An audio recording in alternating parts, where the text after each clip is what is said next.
Mudah-mudahan lebih bagus yang pertemuan ini. Baik, kita teruskan. Assalamualaikum warahmatullahi wabarakatuh. Jadi pertemuan sebelumnya tadi kita sudah membahas tentang hak-hak sebagai ASN dan tugas-tugas kita. Ya. Sekarang tentang kewajiban saya akan jelaskan lagi nanti ya.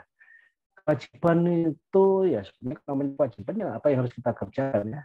Yang harus kita kerjakan itu ada di undang-undang ASN ini sudah ada, pertama tentang kewajiban sebagai PNS yang utama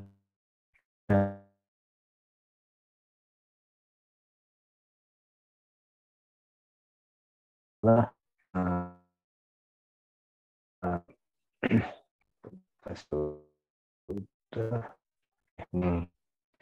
baik, tugas secara keseluruhan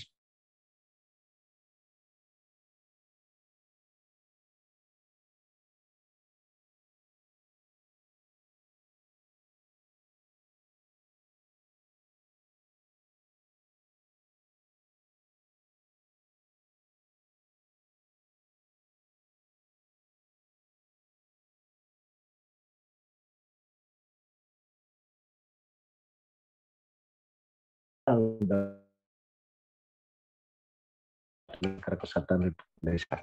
Yang sebetulnya secara keseluruhan ini kalau kita melihat daripada kewajiban ASN ini itu sudah dijabarkan di kemarin di agenda 2. Agenda 2 kita sudah bahas semua itu ya.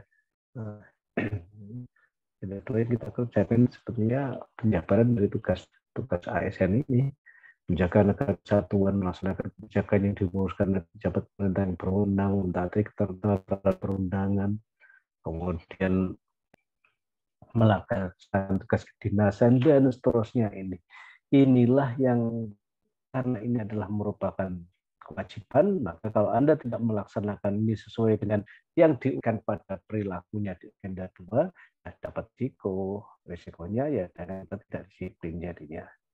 Nah, itu yang digambarkan pada tugas-tugas kita yang diwajibkan. Oke, di manajemen ASN kemarin ada bagaimana ke depan pengembangan perilaku, pengembangan kompetensi kita. Yang salah satunya pengembangan karir dan pola karir. Di dalam pola karir ada yang dikenal dengan istilah sistem merit. Sistem merit itu adalah upaya yang dilakukan oleh pemerintah dalam rangka untuk pengembangan karir PNS yang lebih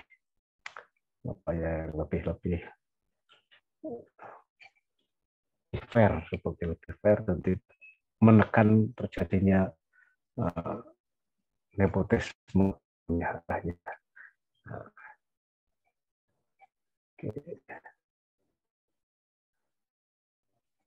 Saya coba lagi yang mana yang disebut dengan sistem merit.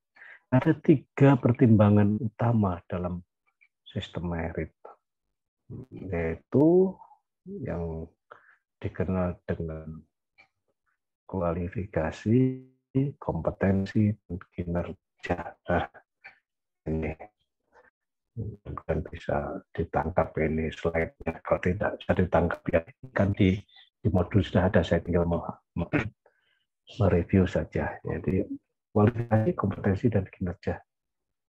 Nah, ini dasarnya dalam pengembangan karir seorang PNS.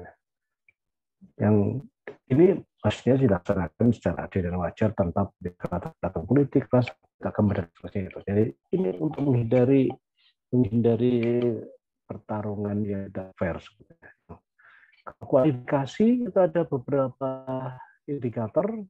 Kualifikasi artinya formasinya ada. Anda akan dipromosikan jadi kepala dinas. Berarti ada kepala dinas yang tidak ada. Ada dinas yang tidak kepalanya. Kemudian yang kedua adalah pendidikan. Pendidikannya harus sesuai linear.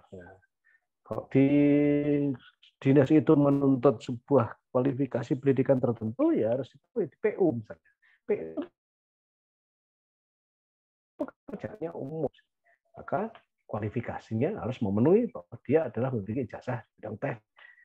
pertanian. Kompetensi pertanian yang kualifikasi harus sarjana pertanian.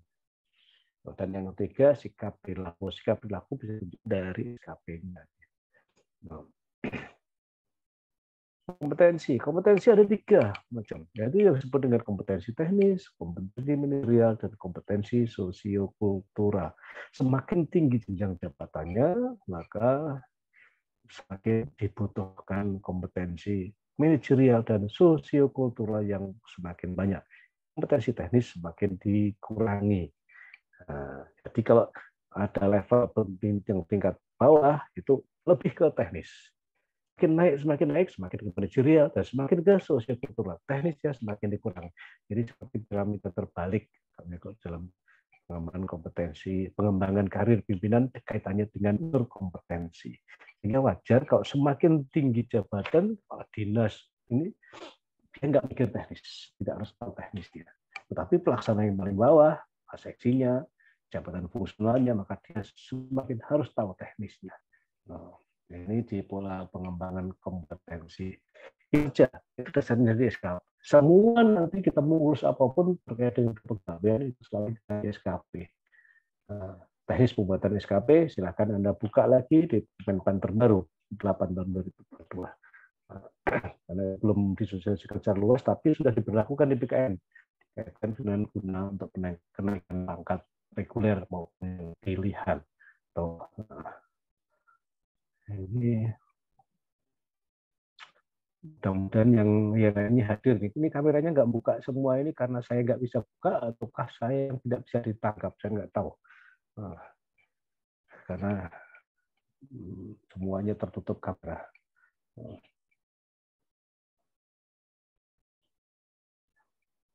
Suara saya masih putus-putus ataukah sudah jelas? Jangan sampai Anda nutup kamera tidur semua, jadi saya ngomong dari orang tidur ini nanti. Tapi enggak lah.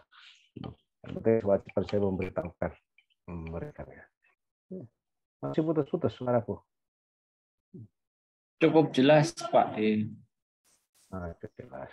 Mudah-mudahan aja. Jelas tambah jelas. Oke. Di PNS itu ada pangkat dan jabatan. Setiap PNS diangkat dalam pangkat dan jabatan tertentu. Itu sekarang sudah selalu ada. Apa jabatannya, pangkatnya berapa, selalu ada. Nah,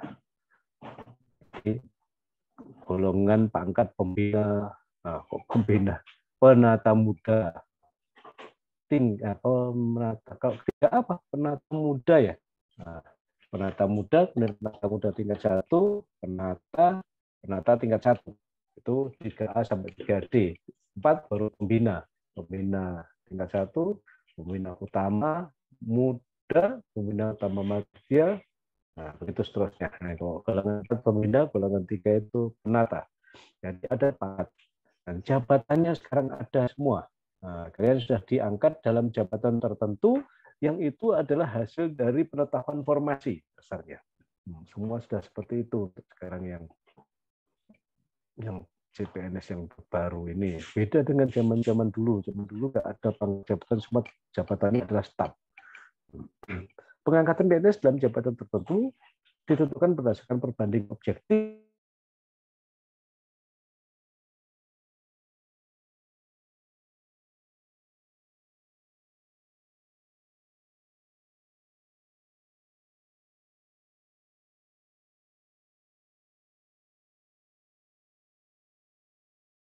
kualifikasi dan memiliki pegawai. Jadi kesesuaian situ. Setiap jabatan tertentu dikelompokkan dalam kualifikasi jabatan PNS yang menunjukkan kesamaan karakteristik, mekanisme, dan pola kerja. Sehingga ada rumpun jabatan namanya. Dikenal dengan istilah rumpun jabatan. Nah, oke, pengembangan karirnya, berdasarkan branding saja. Sekarang saya yang mutasi. Nah, mutasi adalah perpindahan. Perpindahan bisa berasal dari perpindahan dari golongan yang rendah dan saya bahas sekarang ini dengan mutasi golongan itu ada mereka juga dari mutasi itu ada mutasi, Ada kenaikan pangkat reguler, ada kenaikan pangkat pilihan. Saya sudah sebutkan tadi ya. Kenaikan pangkat pilihan itu adalah untuk jabatan fungsional, itu nama kenaikan pangkatnya adalah pilihan. Untuk jabatan struktural, itu kenaikan pangkatnya reguler. Untuk reguler, itu selalu naik pangkat setiap 4 tahun sekali. Untuk kenaikan pangkat pilihan, ya tergantung, namanya juga pilihan. Anda mau naik pangkat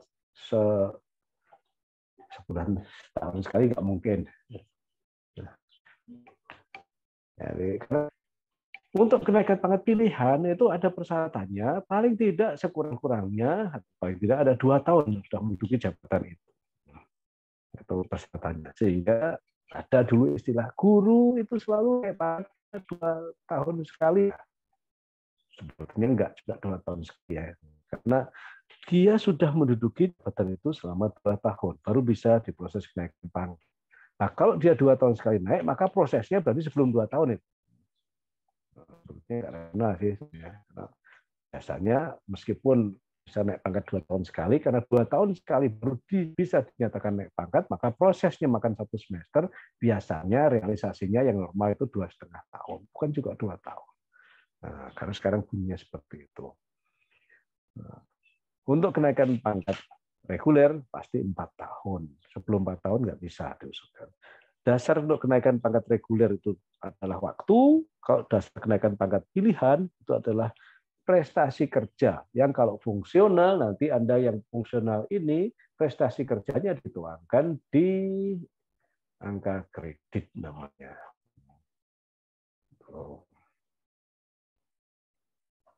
Oke. Nah, jadi sekarang mutasi. Setiap pegawai bisa dipindahkan, dapat dimutasi 4 tugas dari lokasi dalam satu instansi pusat, antar instansi, satu instansi daerah, maupun antar instansi pusat dan instansi daerah. Perwakilan negara di luar negeri, perwakilan di luar negeri. Mutasi PNS dalam instansi pusat dan instansi dilakukan oleh pejabat pembina kepegawaian, baik di antar pusat, jadi sesama pusat atau sesama instansi daerah, itu dilakukan oleh pejabat pembina kepegawaian. Contohnya, Anda orang pegawai bual dari dinas A ke dinas B, itu nggak usah kemana-mana, cukup ditetapkan oleh pejabat pembina kepegawaian, oleh Pak Bupati saja.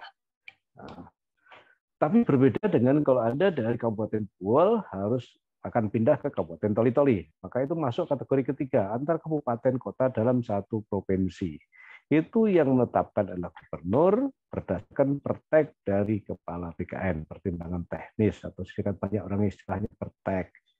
Nah, kalau mutasinya Anda dari Kabupaten Buol ke Gorontalo, Kabupaten Buol ke Maros, ke Makassar, maka itu masuk ke tempat antar kabupaten kota, antar provinsi.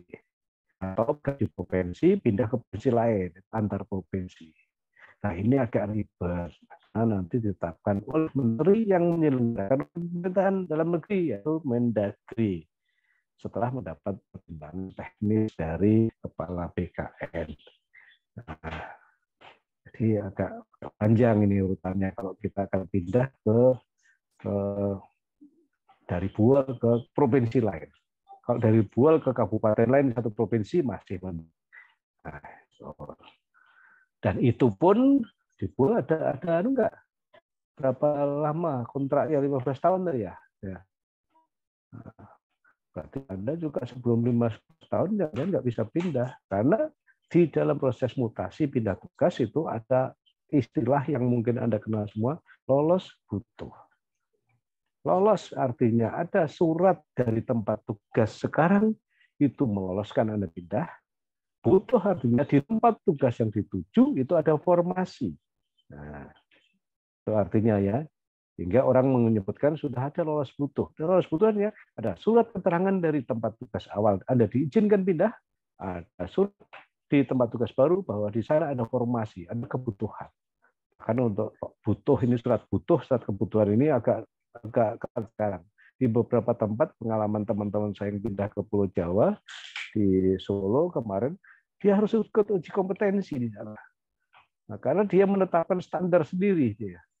di Sukoharjo. Itu kemarin uji konten. Kebetulan satu teman di kantor ada yang pindah ke sana. Tapi di Kabupaten Lumajang dalam tahun yang sama sebelum pandemi 2019 itu tidak menerapkan uji kompetensi. Jadi standarnya beda-beda. Nah, yang jelas antar kabupaten, antar provinsi, maka urusannya sampai Kementerian Dalam Negeri. Kalau tidak, ini karena kenapa kita sampai Kemendagri? Karena kita bukan daerah. Beda dengan pegawai pusat. Kalau pegawai pusat nggak sedetail itu. Nah, jadi pegawai pusat itu Komisi Kabupaten Kota kan instansi pusat dan sebaliknya itu nih antar instansi pusat dari ditetapkan kepala BKN. Punya gampang kepala BKN nggak ke Mendagri. Tapi beda dengan kok dari provinsi sampai ke juga itu untuk kepala BKN. Nah, mutasi dilakukan menggunakan prinsip larangan konflik kepentingan. Nah, ini secara normatif. Nah, penilaian kerja ini nanti di SKP. Untuk SKP saya tidak jelaskan secara detail karena adanya aturan yang baru, sehingga nanti silahkan Anda untuk melihat di peraturan Permenpan terbaru tentang penilaian kinerja. Ya, saya mungkin lanjut kalau kaitannya dengan kepegawaian, mutasi sudah.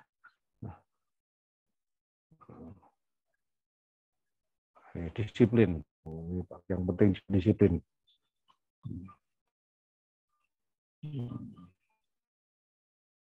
Nah, disiplin itu menjamin tertibnya penyelenggaraan pemerintahan. Nah, bagi yang tidak disiplin, melanggar peraturan disiplin tadi, maka dikategorikan melanggar masuk ke pelanggaran.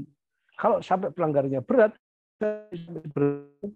melakukan berat, gitu, risikonya. Termasuk disiplin kalau kaitannya dengan tidak loyal, masuk dalam berat juga, bahkan pecat statusnya di situ. Oke.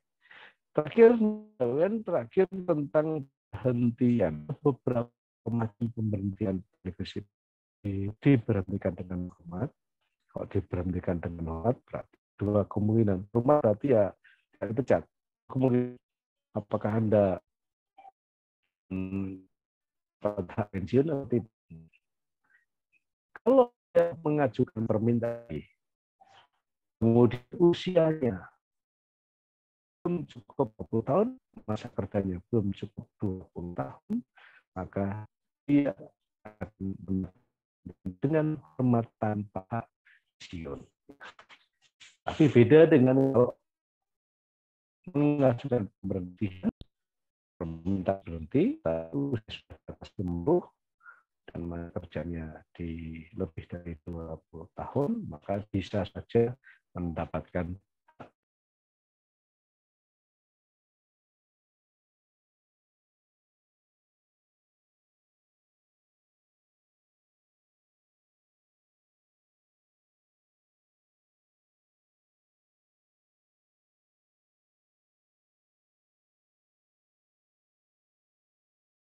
berhenti.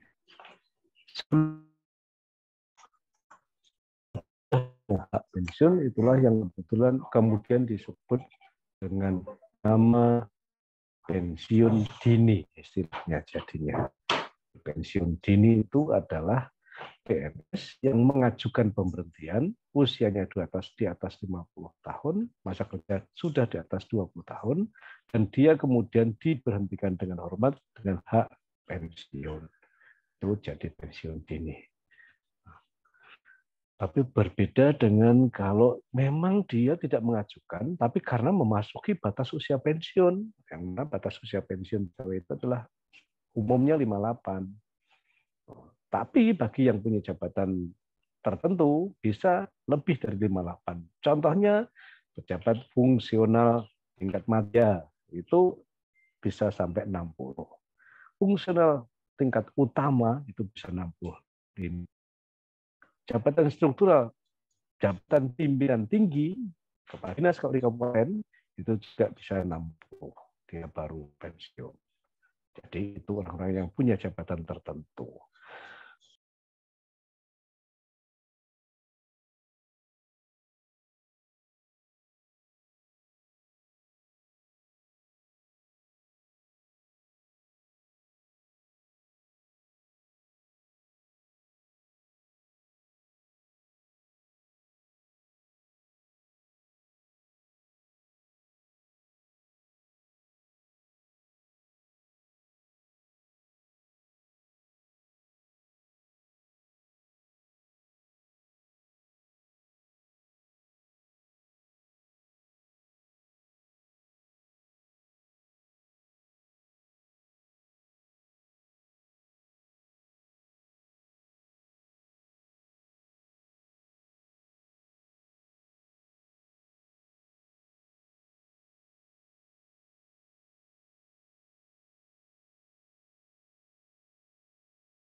Tes.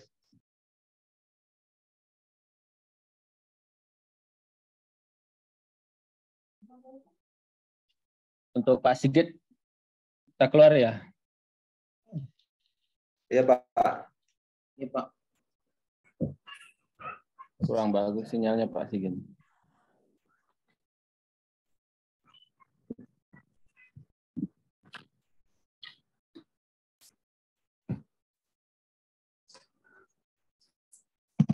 Tunggu ya, saya kondisikan dulu.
Ini udah keluar. Mudah-mudahan sudah semakin bagus. Ini karena gambarnya keluar semua. Tadi gambarnya tidak bergerak soal terakhir. Nah, oke, baik. Kita lanjut lagi. Sampai pemberhentian PNS, Anda nangkap nggak tadi yang saya jelaskan? Kurang jelas. Nggak nangkap? Kurang jelas? Agak kurang jelas. Ya. Sudah mulai kurang jelas itu. Oke, kalau begitu saya coba lagi untuk share tentang pemberhentian PNS ya. Oke. Ya, pemberhentian PNS tadi sampai di sini kalau nggak salah saya ngomong terakhir itu. Yang dimaksud dengan pemberhentian PNS itu ada dua macam, atas permintaan sendiri dan tidak atas permintaan sendiri. Kalau atas permintaan sendiri itu kita mengajukan. Kalau mengajukannya itu PNS belum berumur 50 tahun, masa kerja belum 50 tahun, maka dia hanya diberhentikan dengan hormat, tidak berhak atas pensiun.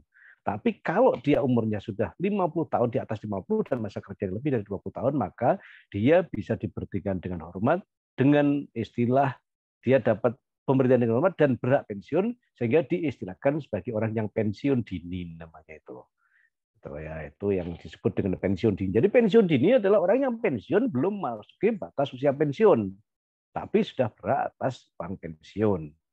Nah, kalau dia sudah memasuki batas usia pensiun, yang masa usia pensiunnya pegawai itu adalah 58 tahun. Nah, 58 tahun itu umum dasarnya adalah 58 semua, kecuali Anda menduduki jabatan tertentu. Jabatan tertentu itu jabatan fungsional tertentu, namanya juga tertentu. Berarti kita memiliki jabatan tertentu. Pensiunnya bisa tambah, asalkan kita berada di golongan 4. Kalau golongan 3, meskipun ada fungsional tertentu, tetap pensiunnya 58. Golongan 4 itu jenjangnya kalau fungsional adalah madya, fungsional ahli madya. Nah, itu 60 tahun. Tapi kalau ada bisa naik mutasi lagi, naik pangkat dan golongan lagi ke 4D, itu namanya jabatan fungsional ahli utama. Itu pensiunnya bisa tambah lagi, tambah 5 tahun lagi, menjadi 65. Kalau jabatan fungsional tertentu. Nah, bagi yang bukan fungsional tapi struktural, jabatan pimpinan tinggi namanya. Kalau pimpinan tinggi itu minimal kepala dinas di kabupaten. Itu juga pensiun 60, bukan 58. Selain kepala dinas, selain sekda di kabupaten, semua pensiun 58. Bagi yang dia berada di jabatan struktural, bukan fungsional. Sehingga kalau kalian fungsional, ada peluang untuk pensiun 60, bahkan bisa sampai 65. Betul. Nah, untuk bisa pensiun 65, ya Anda harus bisa sampai ke jenjang ahli utama, fungsional ahli utama, 4D itu minimal. Ya. Ada lagi yang tertentu lagi, yang spesial lagi. Peneliti, hakim, dosen. Nah, itu lebih spesial lagi. Bahkan jenjang tertingginya untuk hakim tinggi, hakim agung, hakim tinggi itu bisa sampai 70. Dosen untuk profesor itu juga bisa 70. Peneliti, namanya ahli peneliti utama, itu juga 70. Nah, ya, ini ketentuan tentang batas usia pensiun. Nah, jadi pada saat Anda menduduki jabatan tertentu dan usianya masuk usia pensiun, maka otomatis akan diberhentikan, dipensiunkan, diberhentikan dengan hormat dan berhak atas pensiun. Besarnya penerimaan pensiun adalah 72% dari gaji pokok, besarnya itu. Nah, jadi itu yang banyak orang jadi stres pensiun, bagi yang tidak siap. Kenapa? Karena pada masa dia masih menjabat, gaji 100%, tunjangan jabatan ada, tunjangan lain-lain ada, cubit sana cubit sini, kadang-kadang juga ada yang bisa, setelah pensiun tidak bisa apa-apa, hanya terima doang. Nah, itu yang banyak dikeluhkan, yang terjadi post power syndrome, orang istilahkan, takut pensiun. Diberhentikan dengan hormat bisa juga karena perampingan organisasi. Juga bisa diberhentikan dengan hormat, meskipun sekarang jarang sekali. Tidak dapat bekerja lagi, karena apa? Kesehatannya. Kalau dia tidak sehat, yaitu tadi, kalau dia sakit, maka selama 6 bulan berturut-turut dia sakit, maka sakitnya itu akan diperiksa oleh tim dokter. Hasilnya, rekomendasinya adalah layak atau tidak layak jadi PNS. Kalau tidak layak, maka dia akan diberhentikan dengan hormat dengan hak pensiun. Atau bisa juga belum batas usia pensiun, masih aktif tapi meninggal dunia. Itu pun statusnya diberhentikan dengan hormat dan berhak atas pensiun. Beda bagi yang hilang. Hilang itu artinya dia, ya di Palu pernah terjadi pada bencana 2018. Jasadnya nggak ditemukan. Kena tsunami, kena likuifaksi, jasadnya nggak ditemukan. Maka bukan meninggal itu statusnya di awal. Dia namanya hilang. Orang yang hilang, yang tidak ditemukan jasadnya, maka bisa dianggap meninggal dunia itu setelah bulan ke-12. Nah, sehingga sebelum bulan ke-12, orang itu masih bisa saja terima gaji. Belum dinyatakan diberhentikan dia. Oke, ini ya untuk pemberhentian dengan hormat. Jadi yang pemberhentian hormat ada kemungkinannya tidak berhak pensiun apabila permohonan sendiri dan usianya masih di bawah 50 tahun.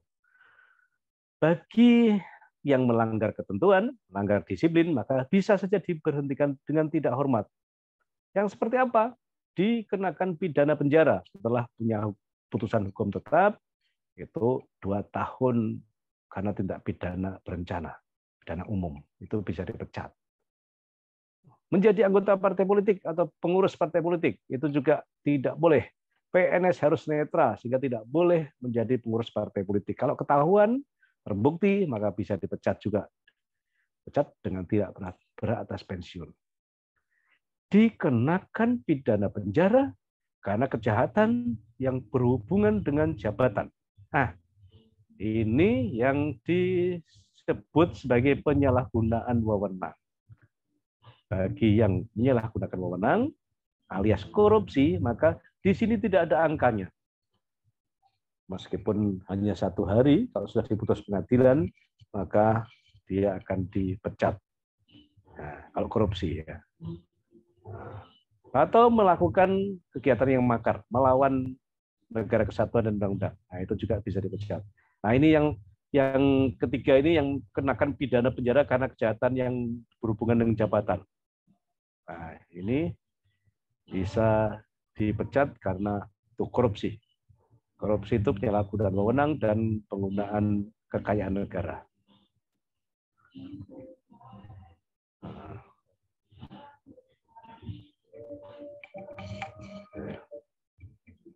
Kemudian ada hal-hal yang diberhentikan dengan hormat tidak atas permintaan sendiri. Misalnya itu menggunakan jasa palsu, melakukan pelanggaran disiplin tingkat berat, atau dijatuhi hukuman pidana kurang dari 2 tahun. Itu juga ada kemungkinan bisa diberhentikan.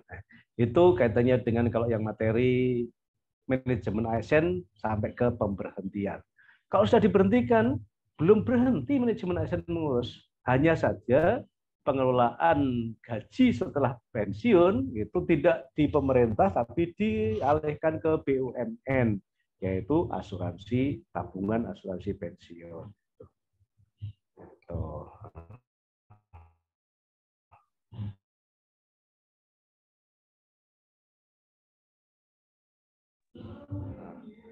Oke, baik. Ada pertanyaan tentang manajemen PNS kira-kira sebelum saya sambung ke satu materi lagi tentang Smart ASN.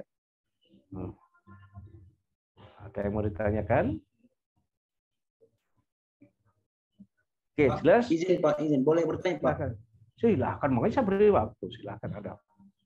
Oh, silakan, ya. Begini Pak, anggaplah di kasusnya di kantor kan, ini manajemen ASN Pak. Di sana kan kita kan sudah punya jabatan fungsional masing-masing kan, punya keahlian masing-masing. Tapi pada satu saat pimpinan atau adalah satu kosong atau bidang kosong, tetapi tiba-tiba kan para pejabat yang diinstansikan menaruh kita di tempat yang artinya bukan jabatan fungsional kita kan posisinya. Kira-kira menurut Bapak, apakah kita ya harus itu ikut atau bagaimana Pak? Terima kasih. Oke. Ada yang di kelompok ini ada yang kasusnya seperti itu? Ada nggak? Banyak Pak. Contoh kasus di kelompok tempatku. Oh, kita juga. Kalau saya sesuai bidang Pak. Kalau kan saya dari Satpol PP. Kita semua 18 orang terangkat fungsional Pol PP. Banyak di bagian pelayan Pak. Sedangkan SKP-nya kita nanti kebanyakan di lapangan. Kayak gitu Pak. Nah, itu masalahnya. Kalau sekarang mungkin nggak terlalu masalah di awal-awal. Anda harus tunduk masih CPNS. Tapi begitu nanti diangkat 100%, kewajibannya untuk kinerja pegawai adalah kalau Anda menjalankan tugas sesuai dengan di SK, uraian tugas di SK.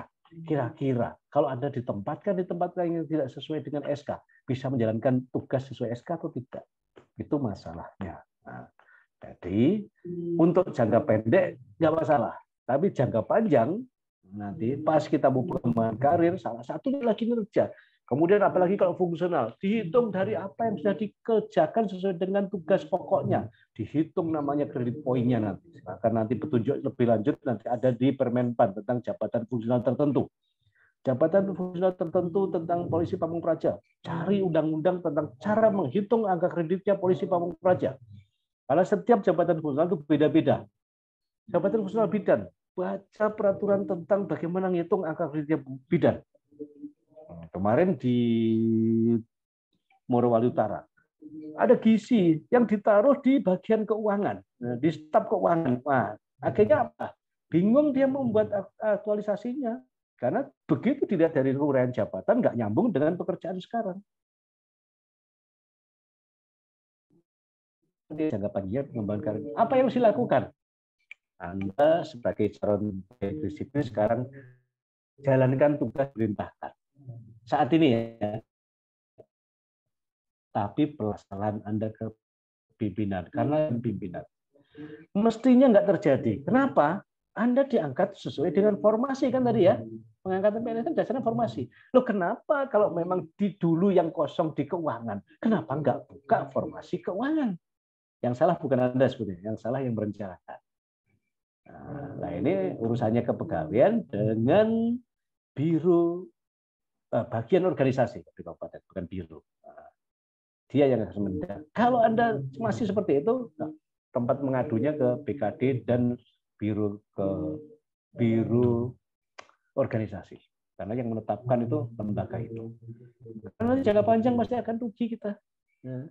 Ruginya ya, karena penilaian kinerjanya gimana caranya kita bisa berkinerja kalau antara yang dituntut dengan yang Anda jalankan itu beda. Secara portofolio, secara tertulis pasti beda. Nah, gitu ya kira-kira ya. Nah, untuk CPNS karena belum dihitung kinerjanya, karena nanti 1 tahun ini sudah jalankan saja. Karena kalau Anda menolak, jangan-jangan malah nggak diproses nanti kan. Nah, setelah 100% berikan masukan dengan etik, dengan etika yang bagus, dengan baik. Bahwa tunjukkan SK kalian, tunjukkan cara menghitung angka kredit jabatan kalian. Kemudian Pak, kalau seperti ini bagaimana nasib saya? Kan begitu toh bahasanya. Jangan saya tidak mau Pak itu. Kalau gitu namanya nggak ada etika caranya. Saya nggak mau Pak di situ karena saya nanti begini-begini. Jangan Anda menggurui atasan. Itu solusinya ya. Kalau ada, karena memang banyak terjadi, tapi nggak banyak sih, beberapa tempat aja. Dulu ada sebelum pandemi guru agama Kristen diangkat, guru agama Buddha juga pernah diangkat, tapi di sekolah tidak satu pun ada muridnya yang beragama Nasrani dan agama Buddha. Nah, itu terjadi juga. Wah, itu mah gampang, tinggal dipindahkan di sekolah lain yang ada muridnya. Sama dengan kita juga ini, sebenarnya gampang juga, pindahkannya ke tempat aslinya. Mestinya kan formasinya itu adalah lowongan yang dibuka. Kalau memang yang keuangan, kenapa nggak dibuka lowongan keuangan? Kalau yang kosong itu di bagian apa, kenapa nggak dibuka formasi itu? Yang salah siapa? Yang salah bukan kan? Yang salah adalah yang merencanakan. Nanti kalau diperiksa, dari unsur perencanaan yang kurang tepat. Gitu kira-kira kalau di kepegawaian. Tapi mau tidak mau kita harus kembali ke yang tertulis di SK itu, jabatan kita apa. Jalankan itu fungsinya. Karena SKP pasti nggak bisa ngisi nanti. SKP-nya nggak cocok semua yang dikerjakan. Nah, kalau nggak cocok dengan yang dikerjakan dengan yang ditugaskan, sama dengan kita nggak berkinerja. Kalau nggak berkinerja, padahal itu salah satu indikator untuk pengembangan karir. Ya, nanti pada saat ceramah manajemen ASN, ada ceramah manajemen profesionalisme ASN, itu ungkapkan. Karena yang memberi ceramah itu adalah pemegang kebijakan. Nah, supaya dia tahu permasalahannya bukan kebijakan. Oke, itu kira-kira ya, Amir ya, Amin, paham ya. Terus ada diadu juga di Pol PP itu, tapi kan sama ya, masa anunya tempat tugasnya ada ya. Iya Pak. Oh ya aman Pak. Tahun berapa itu? Yang banyak juga Pol PP tapi golongan 2 itu. Bimbingan saya ada berapa orang satu kelas itu, si Saya lupa namanya sudah. Tapi sekarang golongan 3 juga ada. Tahun lalu penerimanya cuma 2 orang, Pak. Mereka masuk fungsional. Yang tahun lalunya lagi yang golongan 2 yang banyak itu tahun berapa? Oh, cuma tahun lalu saja, Pak, 2 orang. 10 orang fungsional, 2 orang pelaksana. 1 orang pelaksana. Mungkin sebelumnya lagi itu yang banyak juga itu. Tapi golongan 2 waktu di Pol PP itu. Nah, oke. Baik, ada pertanyaan yang lain? Oke, kalau ya, masuk kepada materi yang berikutnya. Smart ASN. Apa yang Anda pahami tentang materi Smart ASN pada saat di MOOC lalu?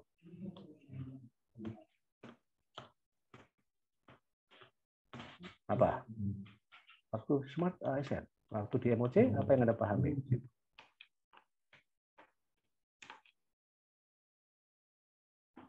Kan semua sudah baca MOOC.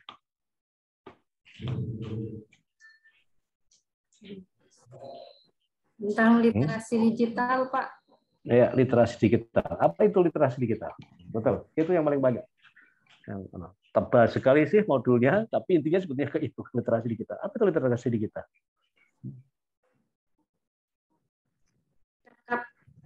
Cakap penggunaan media digital. Media, betul. Cakap penggunaan media. Yang di dalam penggunaan media digital itu ada alat, ada hardware, ada software. Nah, Anda harus bisa kuasai itu sekarang. Kenapa? Oke, saya akan sampaikan latar belakangnya saja. Kenapa harus seperti itu? Nah, kenapa harus kita cakap menggunakan media digital? Oke.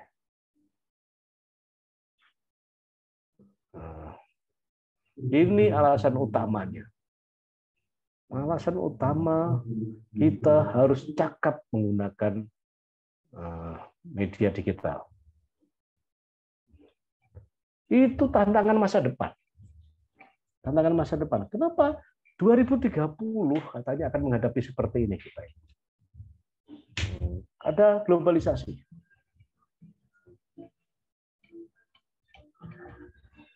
Globalisasi itu apa sih?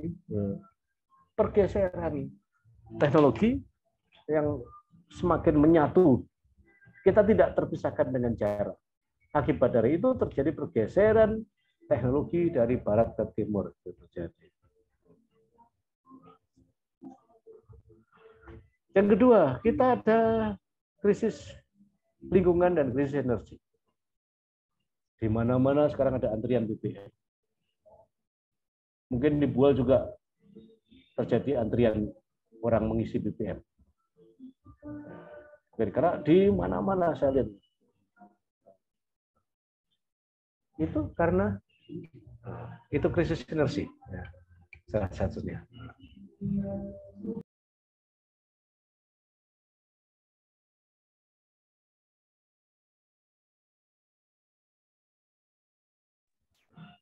Ya, contohnya, ini global, dampaknya global. Krisis energi bukan hanya Indonesia saja, tapi global.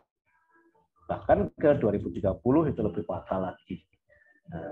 Sehingga banyak orang yang mengatakan untuk beralih ke energi terbarukan. Kemudian demographic change, jadi perubahan struktur demografi penduduk, yang mana jumlah angka produktif, usia produktif lebih banyak daripada usia non produktif.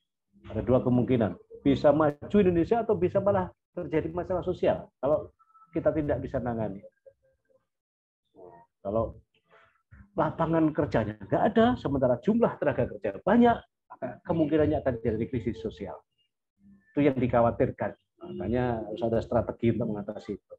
Kita masuk ke era digital sekarang. Nah, makanya itu literasi digital. Eranya kita era digital. Saya tanya lu kalian, Anda mana lebih pusing? Ketinggalan dompet atau ketinggalan smartphone pada saat Anda pergi? Kira-kira. Mana yang lebih susah kira-kira? Sekarang yang Anda rasakan? Smartphone, Pak. Ketinggalan HP, Pak. HP, Pak. Nah, itu tanda bahwa Anda sebetulnya sudah berada di dunia digital sebetulnya. Anda nggak nyadari bahwa Anda sendiri sebetulnya secara Anda masuk ke dunia digital. Karena smartphone adalah salah satu perangkat digital yang populer di masa sekarang. Bahkan ada yang mengatakan itulah teknologi yang paling sadis di masa kini. Gara-gara smartphone, coba berapa jumlah unit usaha yang gulung tikar gara-gara smartphone. Efek dari smartphone saja. Karena smartphone itu aja, kamera hilang. Yang dulu orang jual semua kamera GoPro, kamera itu kamera digital kan dulu itu. Mungkin kalian waktu kuliah jadi SMA lagi rame-ramenya gaya trennya anak muda itu bawa kamera digital. Sekarang nyaris tidak ada. Karena dengan smartphone kamera sudah ada di situ. Bahkan sampai mengedit video pun sekarang nggak perlu pakai laptop lagi, dengan HP, dengan smartphone bisa.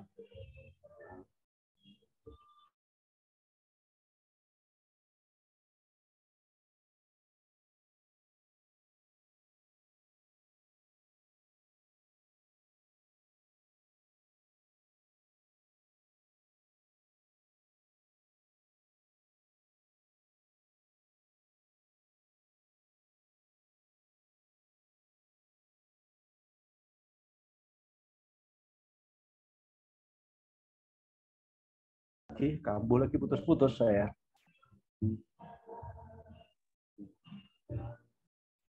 Ya, itu tadi ya, saya ke taksi aku ya, dia berafiliasi dengan Gojek sekarang itu. Jadi bisa saja kalau di Jakarta ada pesan Gojek yang muncul taksi Bluebird.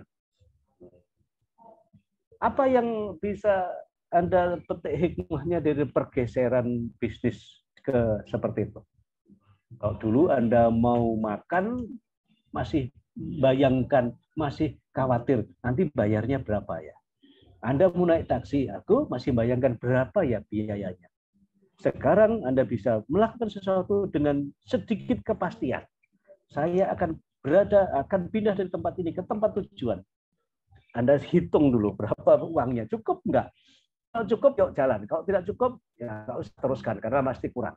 Bisa mendekati tepat kebutuhan-kebutuhan kita. Makan itu kita mau makan model begini, biayanya berapa bisa. Dulu itu bayangan itu seperti itu. Jadi mendekati kepastian hidup dengan digital itu. Nah, itu dunia digital sekarang. Anda sudah berada di situ. Teknologi konvergensi. Jadi teknologi luar biasa perkembangannya itu, bahkan bisa dikatakan yang cepat sekali perkembangan teknologi sekarang itu. Handphone Anda itu 6 bulan aja umurnya sudah nggak laku sebetulnya aslinya. Nah setelah itu sudah muncul model-model baru. Kalau Anda mengikuti, jadi setiap 6 bulan harus ganti perangkat itu untuk menyesuaikan. Tapi karena keterbatasan kita saja kan, karena dana nggak cukup dan dananya ya akhirnya pakai dulu lah sampai. Nah sebenarnya dari sisi kebutuhan sudah nggak selama 6 bulan. Itu ceritanya.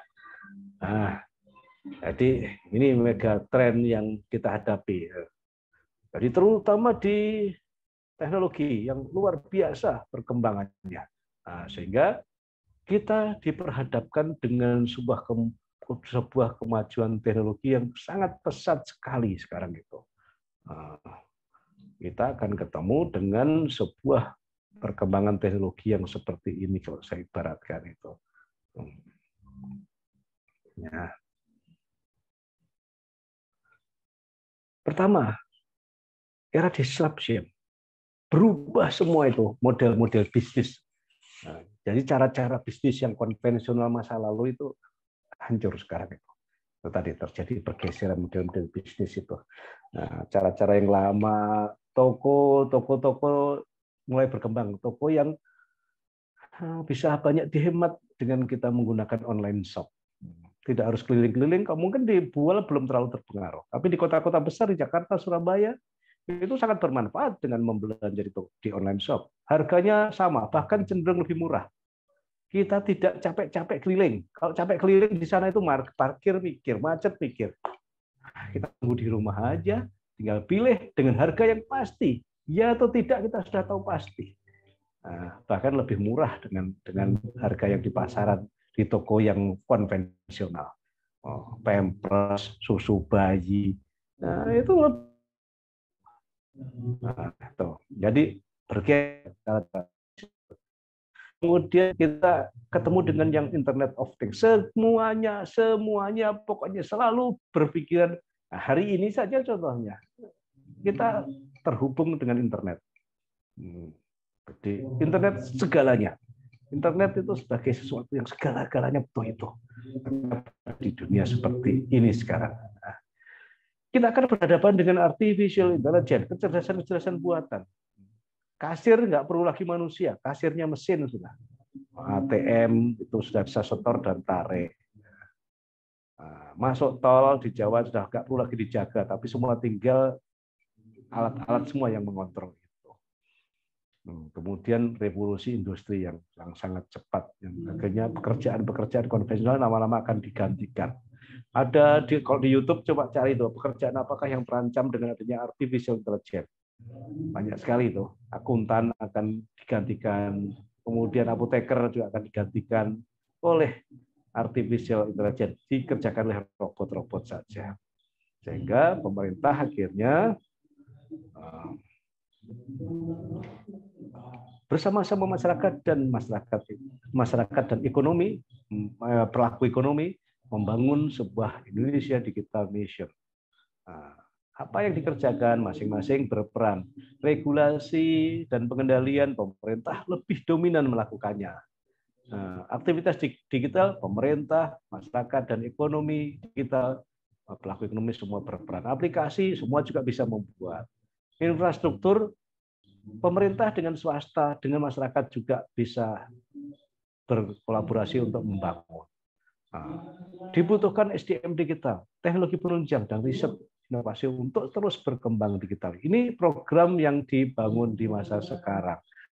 Sehingga mau tidak mau, karena kondisinya seperti itu, kita harus melakukan yang namanya transformasi digital. Adik-adik itu sebagai CPNS dan PNS yang baru, maka Anda harus merubah cara lama menjadi cara baru.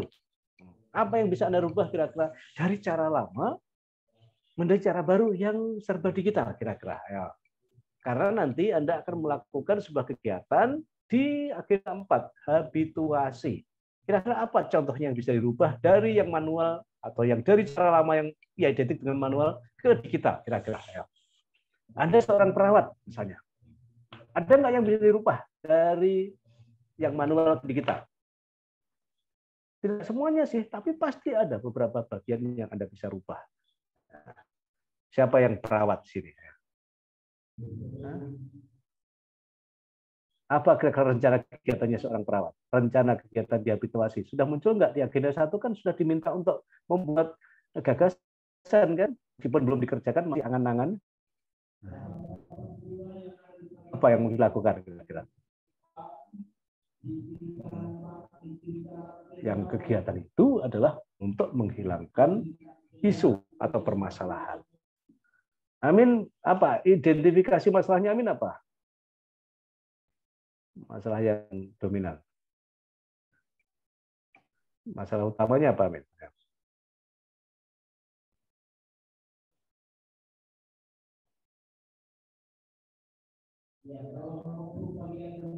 Apa? Ayo.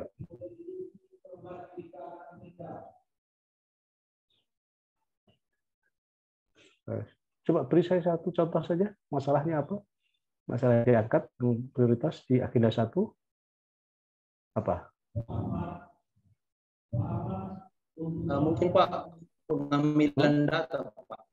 Data. Pengambilan, oke, pengambilan data. Kalau dulu pengambilan data itu caranya gimana? Mungkin dulunya secara manual, Pak. Manual door by door atau pergi ke pedagang yang door, ya, pergi mengunjungi orang. Nah, ya. Itu dulu konvensional ya. Berarti. Bisa nggak Anda rubah menjadi digital? Kira-kira? Bisa, Pak. Bisa. Cara gimana? Mungkin dengan cara pembuatan kayak aplikasi online atau Google Form mungkin yang di Google Form saja yang sederhana yang tidak perlu biaya. Google Form itu Anda membuat pelaporan dengan menggunakan Google Form. Berarti sudah pendekatan digital. Itu salah satu bentuk perubahan dari yang cara lama ke cara baru yang mendekati digital. Anda melakukan edukasi enggak kira-kira? Penyuluhan enggak? Nah, ada penyuluhan. Penyuluhan yang model lama seperti apa? Sosialisasi jauh zaman dulu seperti apa dilaksanakan? Saya bukan penyuluhan Pak, Akbar Majid penyuluhan. Orang dikumpulkan satu tempat, diceramai kan gitu kan dulu itu. Nah, ya enggak. Nah, bisa enggak dengan cara itu sekarang? Enggak, maksudnya kalau ada mau sosialisasi, zaman dulu yang Anda kenal kan paling begitu ya, orangnya dikumpulkan, kemudian diceramai, pakai PowerPoint, pakai begitu model dulu itu sosialisasi Pak. Nah, zaman sekarang Anda harus menemukan cara baru yang tidak menuntut orang untuk kumpul-kumpul, ketemu tatap muka, tapi tujuan tercapai. Itulah salah satu bentuk perubahan di dalam transformasi digital. Nah, jadi bentuk, cara, fungsi, dan sifat, dan segalanya itu yang dirubah dari cara konvensional ke cara digital. Nah, karena apa? Variabel utama dari masa depan pemerintahan adalah ini. Disrupsi di semua sektor kehidupan, bergeser semua. Nah, kemudian penggunaan artificial intelligence, penggunaan kecerdasan buatan, penggunaan big data, pelayanan online. Ini yang jadi target ke depan pemerintah kita itu. Pelayanan online, sehingga nanti bisa saja mengumpulkan data online, laporan online, laporan nggak perlu lagi ada pengantar surat datang mengantarkan laporan berupa surat, nggak perlu lagi. Itu salah satu contoh transformasi digital yang mungkin bisa kita bangun. Nggak usah semuanya, minimal satu kegiatan nanti akan ada. Ya, untuk bisa transformasi digital maka ada persyaratannya, harus kuasai hardware-nya, software-nya, tata kelolanya sampai ke SDM-nya. Itulah yang proses dikenal dengan tadi di kegiatan literasi digital. Anda mengenal ini semua harusnya. Nah, mengenal hardware-nya seperti apa, namanya apa, cara menggunakannya gimana. Di dalamnya ada sistem aplikasinya. Aplikasinya namanya apa, bagaimana cara menggunakannya, bagaimana menginstalnya, bagaimana menyebarluaskannya. Sekarang ada media Play Store misalnya. Untuk yang Android, itu kan saran untuk menyebarkan aplikasi itu. Anda harus kuasai itu. Ya. Bagaimana caranya ngetik? Capek saya ngetik. Sekarang bisa aja kan ngetik, tidak harus apa diketik kan, tapi ada sistem aplikasi yang digunakan untuk merekam suara, kemudian langsung berubah jadi tulisan. Nah, nyari kata kunci di Google, dia ada Google Voice kita gunakan. Itu cara-cara baru yang kita gunakan. Oke, ya. Karena di daerah kita itu memang belum terjangkau semua dari internet. Target utama pemerintahan Jokowi adalah perluasan akses peningkatan infrastruktur digital. Nah, ini yang jadi target utama. Kemudian persiapan roadmap transportasi digital di sektor strategis, baik di pemerintahan, layanan publik, bansos maupun sektor pendidikan. Kemudian percepatan integrasi pusat data nasional. Jadi nanti akan ada big data yang akan diakses oleh siapapun. Malah ada isu lagi katanya kita nanti nggak ada nomor handphone ya sudah nik itu, ya gitu lagi. Tapi hati-hati kalau kita sudah menggunakan itu ada beberapa hal yang harus kita kuasai, digital skill-nya seperti apa, digital safety-nya terutama yang paling digital etiknya juga. Nah, kita siapkan SDM yang bertalenta digital. Anda meskipun PNS sekarang harus bisa punya cara pandang yang digital tadi. Kemudian regulasi itu yang ditetapkan oleh pemerintah. Nah, oke. Ini data yang saya miliki di Sulawesi Tengah. Ini masalah yang umum. Ini bual berapa itu? Ada 15 desa yang tidak sama sekali tidak bisa diakses oleh HP. Wow. Jumlah desanya buat 115, 64 desanya sudah 4G, LTE.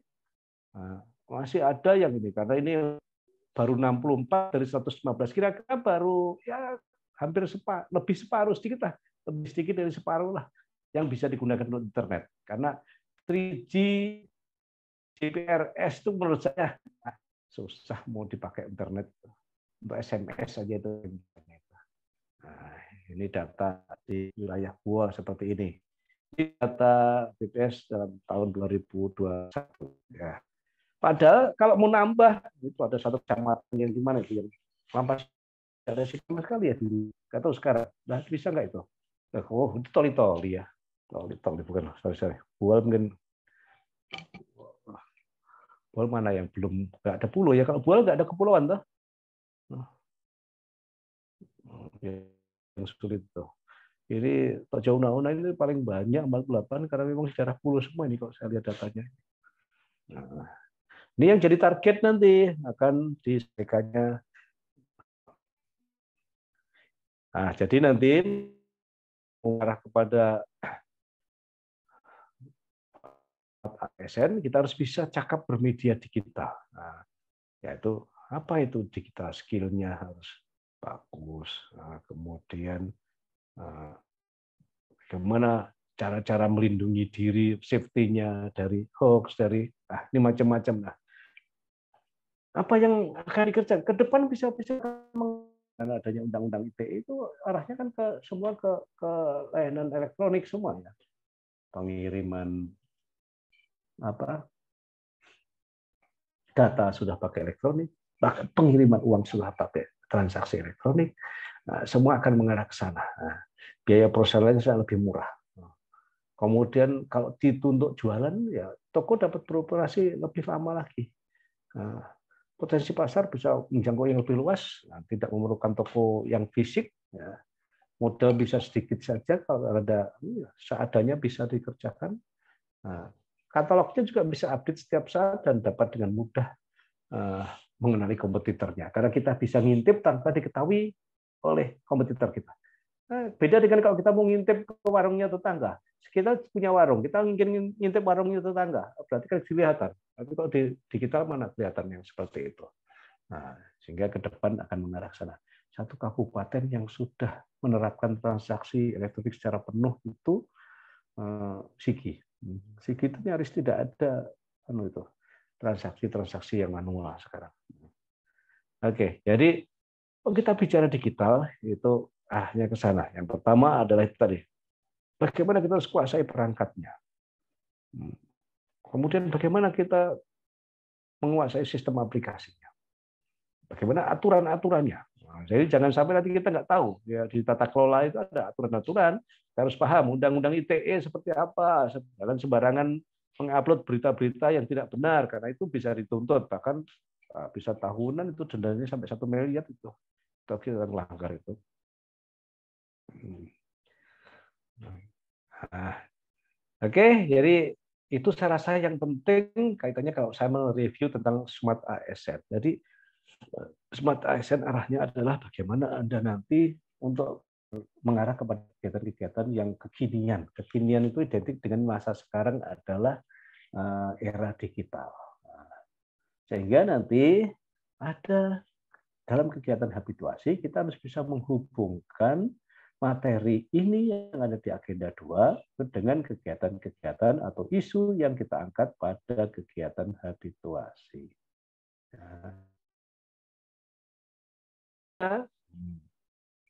Jadi pertama, pada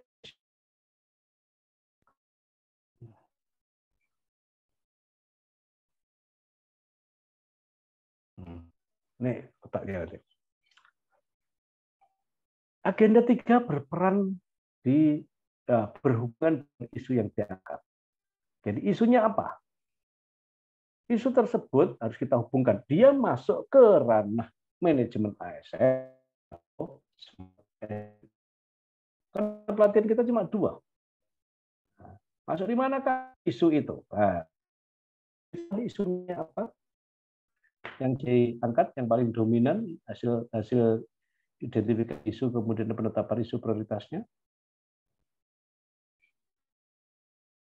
Siapa yang bersedia mengungkap isu prioritasnya?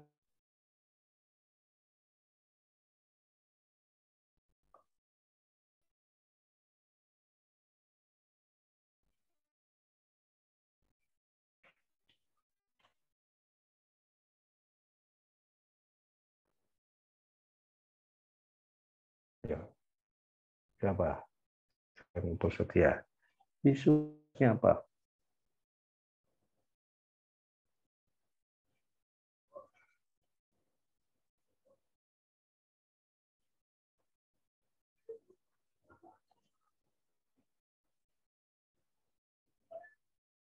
Sudah dilakukan pemilihan isu yang prioritas atau belum?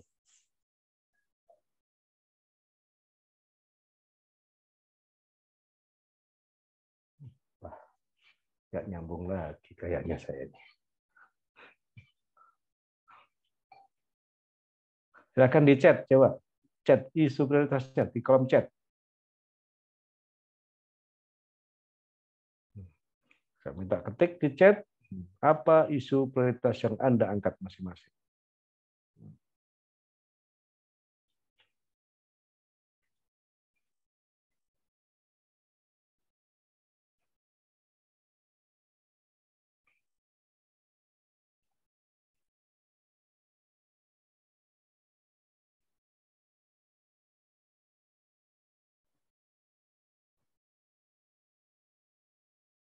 Wah, rupanya bisa juga ngetik di kolom chat ya. Tidak bisa, Oke, Pak. baik. Kalau tidak, oke, jadi saya kembali. Kalau begitu ya misalnya begini, oke, misalnya saja di syaratnya untuk membuat kalimat isu kemarin kalimat negatif ya. Nah, contohnya kalau perawat banyak kasus diare misalnya, kasus diare di wilayah puskesmas berarti kan negatif toh, sesuatu jelek toh. Kalau orang Pol PP mengatakan ada masalah, kok kasusnya pelanggaran tertib misalnya. Tingginya kasus pelanggaran tertib. Kan Pol PP kan arahnya ketentraman ketertiban. Nah, isu itu ditulis di kolom sini, isunya adalah apa? Tingginya kasus diare. Isu tersebut termasuk di mata pelatihan manajemen ASN atau SMART ASN gitu.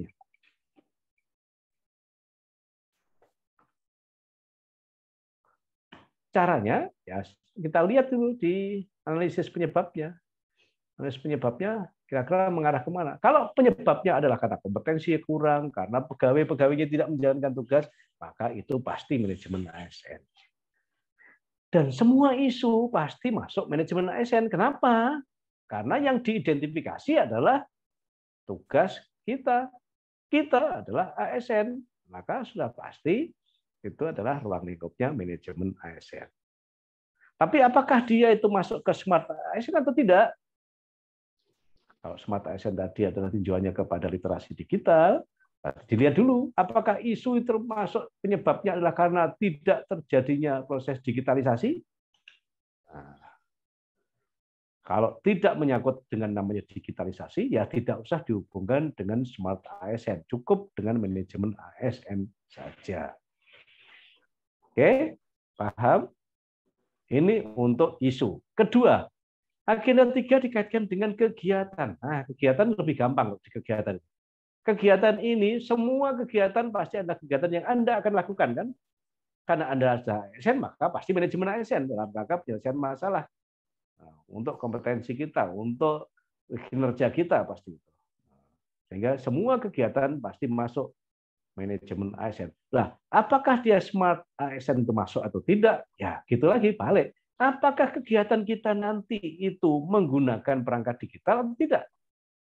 Kalau menggunakan perangkat digital, berarti manajemen ASN dan SMART ASN. Tapi kalau tidak menggunakan perangkat digital, berarti hanya manajemen ASN saja kegiatan itu. Contoh, kegiatan pertama adalah persiapan pelaksanaan aktualisasi. Di persiapannya kita konsultasi mentor, konsultasi teman sejawat, misalnya begitu. Nah, itu masuk SMART ASN atau tidak kira-kira? Kalau kegiatan pertama itu persiapannya adalah konsultasi-konsultasi, melapor-melapor. Masuk SMART ASN atau tidak kira-kira? Ya. Tidak masuk. Masuk atau tidak? Ya jawab dulu dong. Oh. Ayo. Tidak masuk, Pak. Sherin? Ya? Siapa? Amir? Amin? Masuk enggak? Ya, apa tadi Pak? Putus suaranya. Enggak. Kalau kita persiapan pelaksanaannya di kegiatan sini. Kegiatan ini adalah persiapan pelaksanaan. Itu masuk SMART ASN atau tidak? Smart manajemen ASN, Pak. Iya, manajemen ASN pasti. Karena semua kegiatan kita pasti manajemen ASN. Tapi satu mata pelatihan lagi adalah SMART ASN. Itu masuk enggak?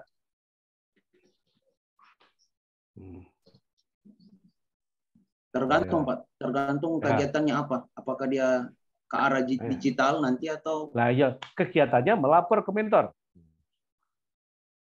Bisa Pak, bisa. Masuk. Bisa masuk. Apa alasannya Anda melapor ke mentor kok masuk Smart ASN? Kalau misalnya mentor ada di luar daerah atau di luar tempat dan kita butuh komunikasi kan bisa melalui Zoom atau Oke, WA atau ya. apa Pak. Tuh, jadi tergantung kegiatannya tadi menggunakan perangkat digital atau Iya. tidak.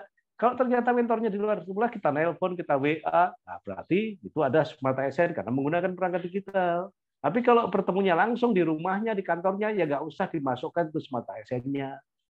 Nah, itu ya. Oke, masuk kegiatan kedua, misalnya edukasi, penyuluhan. Nah, lihat lagi penyuluhannya. Penyuluhannya kamu bagaimana? Kalau penyuluhanmu membuat video tutorial, kemudian videonya itu kamu upload di YouTube, itu sudah pasti Smart ASN, manajemen ASN dan Smart ASN. Tapi kalau penyuluhannya, kamu bikin leaflet, leafletnya kemudian kamu bagi-bagi di posyandu misalnya, ya nggak usah Smart ASN, leaflet itu cuma ngetik aja, ngetik ke print itu, nggak pakai ke perangkat digital. Gitu ya. Hubungannya dengan agenda 3. Ya, di dua tempat itu saja. Di isu dan di kegiatan. Oke. Itu tempatnya hubungan antara agenda 3 dengan mata pelatihan di agenda hubungan habituasi dengan mata pelatihan di agenda 3. Hanya di situ saja. Oke, sudah paham terkaitannya ini ya? Nah ya, gampang kok ini. Nah, sekarang tugas. Tugas untuk pertemuan kedua sama dengan pertemuan pertama, buat learning journal. Hanya untuk pertemuan kedua, learning journalnya adalah Smart ASN. Learning journal materi Smart ASN. Untuk uploadnya saya berikan batas sampai dengan tanggal 28. Tapi saya sarankan tanggal 28 aja deh, nggak usah buru-buru ngupload. Nah, kolomnya saya sudah siapkan, kemudian sebelum diupload tolong dikonvert ke PDF dulu ya, supaya gampang bukanya.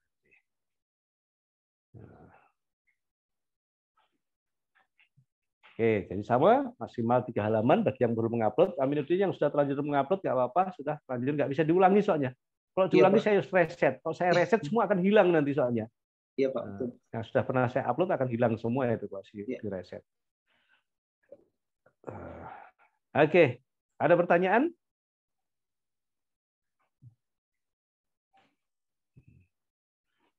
Mudah-mudahan jelas. Karena ini kan Pak, yang learning jurnal manajemen ASN terakhir tanggal 28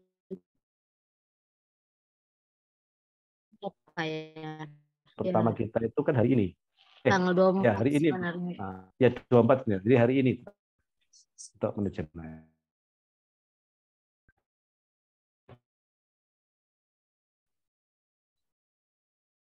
Jadwalnya kan hari Sabtu ya. Terus pertemuan keduanya kapan jadwalnya? Pertemuannya besok Pak sebenarnya tanggal 27. Oh besok. Oh berarti besok aja untuk upload Smart ASN-nya besok. Bukan besok itu berarti tanggal 27 bukan 28, sorry. Nah, ya. Oke, saya ulangi lagi untuk Learning Journal Manajemen ASN hari ini di-upload. Untuk Smart ASN-nya besok di-upload. Ya. Oke, saya ulangi begitu ya. Jadi buat yang simpel tetapi jelas. Nah, tugas yang lain dibuat video nggak usah dibuat dulu, karena videonya nanti beda. Tapi nggak usah buat video. Yang di slide itu saya cantumkan, tapi penugasan saya tidak isi. Jadi yang diisi nanti yang tidak ada di penugasan meskipun ada di pantainya nggak usah dikerjakan. Ya cukup waktu saya untuk koreksi. Kalau terlalu banyak tugas yang saya berikan, saya bingung sendiri ngoreksinya. Nah, itu tadi Pak siapa tadi sudah katanya saya ada jadwal lagi yang lainnya. Padahal pusing saya kalau ini sudah tabrakan semua jadwalnya. Oke, baik. Ada pertanyaan lagi? Kalau sudah cukup, Mas Afgan, saya izin kalau memang sudah cukup, saya bisa mengakhiri pembelajaran ini. Supaya nggak usah sampai jam 5 ya. Supaya istirahat. Nah. Mas Afgan perlu ditelepon lagi nih Mas Afgan ini.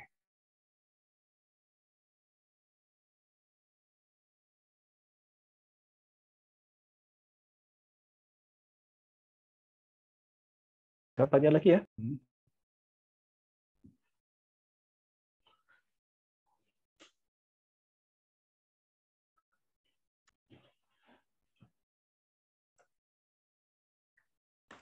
Siap, Pak Adi.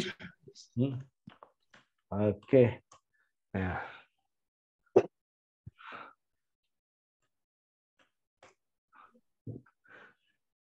Baik, Mas, boleh ya sudah berakhir sampai di sini. Nggak ada pertanyaan sudah. Gedang leren juga. Oke, tugas hari ini untuk learning journal yang manajemen ASN, besok learning journal untuk yang smart ASN. Diupload ya. 2 itu saja tugasnya, nggak usah banyak-banyak. Terima kasih atas perhatiannya. Mohon maaf sekali lagi, mohon maaf atas ketidaknyamanan proses pembelajaran ini. Saya terkendala dengan jaringan juga. Kemudian jadwal juga jadi acak-acakan gara-gara saya ini. Mas minta maaf juga pada PIC yang mengatur jadwal baru lagi. Oke. Sekian dulu. Assalamualaikum warahmatullahi wabarakatuh. Sukses untuk kalian semua. Ya. Waalaikumsalam warahmatullahi wabarakatuh. Waalaikumsalam.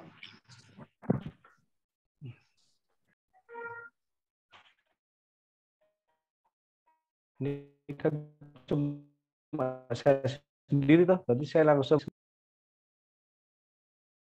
Baik, untuk peserta laksar Angkatan 119 kelompok 1 Kabupaten Pol tahun 2022, marilah kita akhiri kegiatan pembelajaran pada sore hari ini dengan berdoa. Namun sebelumnya saya ingatkan untuk Bapak Ibu semuanya, tolong mohon untuk dikerjakan tugasnya sesuai dengan instruksi dan kumpulkan tepat pada waktunya. Baik, untuk peserta semuanya duduk siap gerak. Marilah kita akhiri kegiatan pada sore hari ini dengan berdoa sesuai agama dan keyakinan kita masing-masing. Berdoa dimulai. Berdoa selesai. Baik, untuk peserta ada pertanyaan? Pak, agenda 1 Pak, kelompoknya kita orang kayak tidak sesuai Pak. Tidak sesuai bagaimana Pak? Di Kolabjar, kan kemarin itu kita orang kayak campur-campuran dan ada laki-laki, ada perempuan. Atau bagaimana Pak? Atau tidak usah kita orangan lagi upload tuh yang di Kolabjar agenda 1 begini, Pak? Itu bagaimana? Untuk Kolabjar memang ada kendala karena kemarin juga sebelum kita pakai dari LAN itu bermasalah, baru proses maintenance. Cuman ternyata pada prosesnya masih ada beberapa kendala yang terjadi seperti pembagian kelompok yang di kami PIC tidak sesuai dengan yang diterima peserta.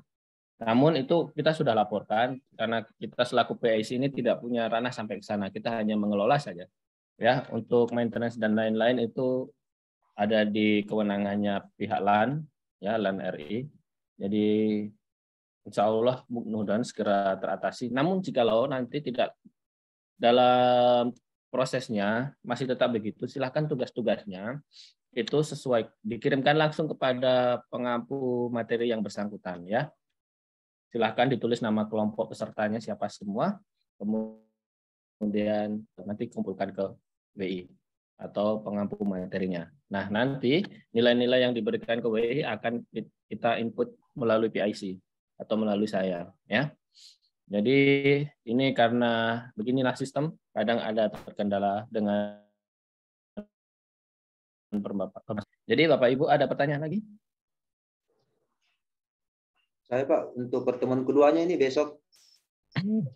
Jadi untuk besok itu Ibu Stince sama Ibu Yuli itu semua mundur di tanggal 28 jam 19.30 secara serentak. Karena beliau tersebut masih mengampu kegiatan pimpinan pengawas ya. Jadi untuk agenda laksarnya berubah jadwal. Insya Allah nanti akan menyesuaikan karena ada sesuatu dan lain hal. Oke, nah, insya Allah akan saya terus infokan dalam grup. Ya, ini hanya untuk mengingatkan Bapak Ibu. Siapa tahu saya kelupaan. Tapi insya Allah akan kami reminder terus di grup. Jadi ada lagi pertanyaan? Saya Pak, tapi melenceng sedikit tentang masalah absen. Waktu hari Jumat kan pertemuannya di Pak Wahab, mulai dari jam 3, tapi beberapa kali diundur kayak gitu sampai maghrib. Tapi saya absen nanti jam 6:30 Pak, karena kelupaan, karena keasikan Zoom. Bagaimana itu Pak? Itu problem ada di Anda sendiri ya. Jadi saya ingatkan dari awal, berapapun jam masuknya itu, walaupun jam 20 gitu, absennya tetap pagi dan sore ya, sesuai dengan yang ditentukan di aplikasi ya. Aplikasi kalau di Collabjar kan beda dengan COVID ya. Kalau COVID kita pakai Google Form.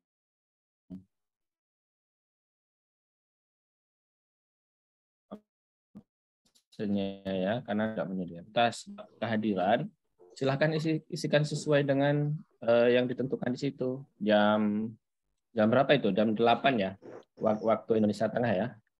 Pilih yang Wita ya. Ya. Kalau sudah terlewat, ya kita tidak bisa ngapa-ngapain ya. Cukup kita berharap dan berdoa saja. Semoga tidak terjadi masalah ke belakang. Dan saya harap Bapak Ibu semua jangan mengulangi kesalahan yang sama. Ya, karena sifatnya kehadiran itu wajib. Oke? Ya. Karena ini yang terus terang, yang kalau begitu yang dirugikan bukan kami tapi Bapak Ibu semua ya. Kami hanya bisa membantu untuk mengelola dan mengingatkan. Tapi jika terjadi kesalahan yang dilakukan oleh peserta ya lillahi ta'ala ya. Wallahu a'lam. Kalian sendiri yang bertanggung jawab ya. Oke? Ya Pak. Terima kasih. Baik, ada lagi yang mau ditanyakan? Tidak ada? Kalau tidak ada, maka akan saya akhiri kegiatan pada sore hari ini. Terima kasih atas kehadiran Bapak Ibu semuanya dan mohon maaf kalau ada kekurangan, kesalahan atau tutur kata yang tidak berkenan di hati Bapak Ibu semua. Kami selaku PIC dan evaluator mengucapkan selamat sore dan wassalamualaikum warahmatullahi wabarakatuh. Waalaikumsalam warahmatullahi wabarakatuh. Terima kasih Pak.